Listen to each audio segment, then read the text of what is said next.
अंग लपटावे। आगे गाय पाछे गाय, इत गाय उत गाय।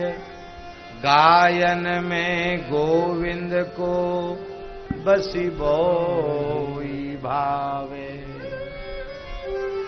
गोविंद को गायन में बसी बोई भावे।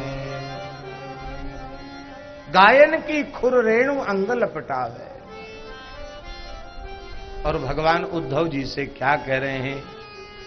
निरपेक्षम मुनिम शांतम निर्वैरम समदर्शिनम अनुव्रजाम्यहम नित्यम पूजयेत्यंघ्रि रेणुभिः। हे उद्धव, जो निरपेक्ष हैं, मननशील मुनि हैं, शांत हैं, निर्वैर हैं, समदर्शी हैं, ऐसे संतों के पीछे पीछे मैं चलता हूं, उनकी चरणरज मेरे ऊपर पड़े और मैं पवित्र हो जाऊं। अब गाय में ये सब लक्षण है। गाय निरपेक्ष है।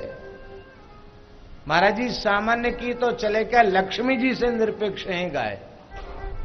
महाभारत में प्रसंग है अनुशासन पर्व में कि भगवती महालक्ष्मी ने गोष्ठ में प्रवेश किया। सारा गोष्ठ लक्ष्मी जी की कांति से जगमगा उठा। गो माताओं ने पूछा, भगवती देवी आप कौन हैं? अरे बोले, तुम हमको नहीं जानती हो? मैं भगवती महालक्ष्मी हूं। मेरी शुभ दृष्टि पड़ने से दैत्य भी निहाल हो जाते हैं, और दैत्यों से दृष्टि घुमा लेती हूं तो देवता निहाल हो जाते हैं, और देवताओं से दृष्टि घुमा लूं तो दैत्य निहाल हो जाते हैं। मेरी बड़ी महिमा है।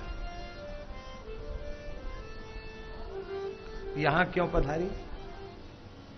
बोले, आपका देह अत्यंत पवित्र है, संपूर्ण देवी देवता तीर्थ आपके श्रीअंग में विराजमान हैं। मैं भी चाहती हूं कि आप मुझे अपने में आश्रय दें।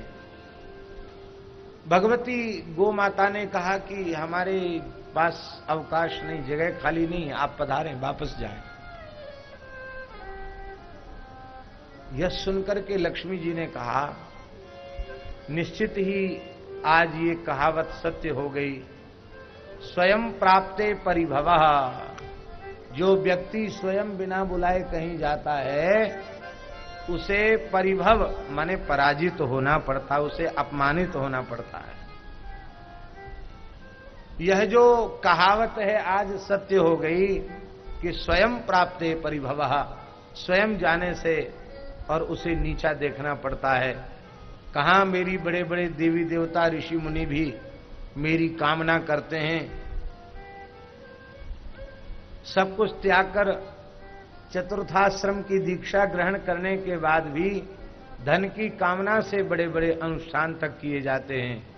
तो महाराज बड़ी विचित्र बात है, और आप कहती हैं कि हमें आपकी आवश्यकता नहीं है। क्या ऐसा दोष है मुझ में? गो माता ने कहा, और कोई दोष नहीं। अध्रुवा चपला चत्वम। अध्रुवा और चपला, ये दो दोष तुम में हैं। एक तो तुम अध्रुवा हो, एक चपला हो। एक जगह स्थिर नहीं रहती हो, बहुत चंचल हो। इसलिए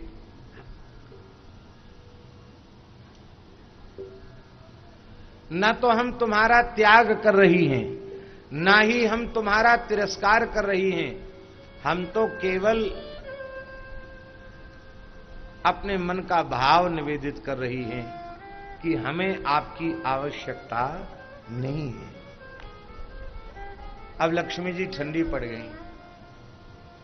लक्ष्मी जी ने कहा, यदि आज आपने मुझे ठुकरा दिया, अपनाया नहीं, तो नारायण भगवान भी मुझे नहीं अपनाएंगे, क्योंकि गाय ने जिसे त्याग दिया उसे भगवान अपनावेंगे कैसे? अब तो मैं आपकी शरण में आई हूं, मेरी रक्षा करो, मुझे आश्रय दो। तब भगवती गो माता ने कहा कि लक्ष्मी, तुम मेरे गोबर और गोमूत्र में निवास करो। तो लक्ष्मी से भी जो निरपेक्ष है उससे बड़ा निरपेक्ष और कौन होगा। निरपेक्ष है गाय, मुनि है गाय, मननशील है, निरंतर भगवत चिंतन करती है गाय। युगल गीत को देखिए, वेणुगीत को देखिए, गाय श्री कृष्ण के नाम रूप लीला का चिंतन कर रही है। गाय मुनि है, शांत है। कोई व्यक्ति बहुत शांत होता है तो लोग कहते हैं अरे ये तो एकदम गऊ है। जो बहुत शांत व्यक्ति होता है उसको लोग गऊ कहते हैं। आपके मन में चाहे जैसी अशांति हो, गाय बैठकर जुगाली कर रही हो, रोमंथ कर रही हो, अर्ध निर्मीलित नेत्रों से शांभवी मुद्रा में, उसमें आप बैठ जाकर थोड़ी देर गोष्ठ में बैठ जाइए और गाय पर त्राटक कीजिए, आपका अशांत मन तत्काल शांत हो जाएगा। शांति का साम्राज्य स्थापित रहता गोष्ठ में गायों के चारों ओर।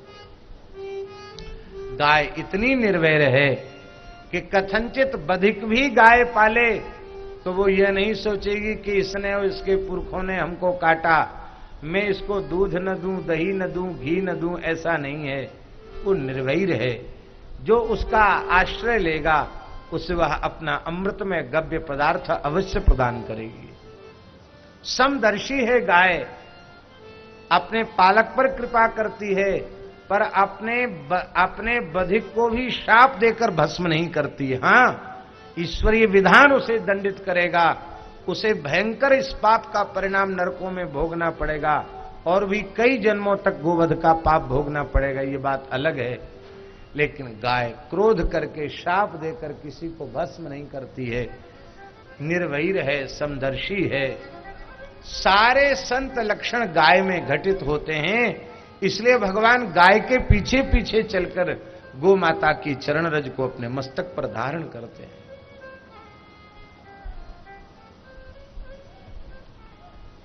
इसका मतलब है कि गौ सेवा और संत सेवा ये दो साधन अपने आप में परिपूर्ण साधन है जीव के कल्याण के लिए। बस बात यह है, सेवा कहते ही उसको हैं जिससे सेव्य की प्रसन्नता प्राप्त हो जाए। हम अपने आत्मा की वृत्ति को, अपने अंतःकरण की वृत्ति को गाय से एकाकार किए बिना सेवा नहीं कर सकते। गाय से अपनी वृत्ति का एकाकार कर दें तो सहज गो सेवा बनने लग जाएगी। किसी की भी सेवा करनी है महाराज जी, उसके अंतःकरण से अपने अंतःकरण को मिलाना पड़ेगा। यदि उसके अंतःकरण से अपने अंतःकरण को नहीं मिलाया तो सेवा कभी नहीं बन पाएगी, बार बार अपराध सेवा में बनेगी, लाभ कम होगा, हानि अधिक होगी।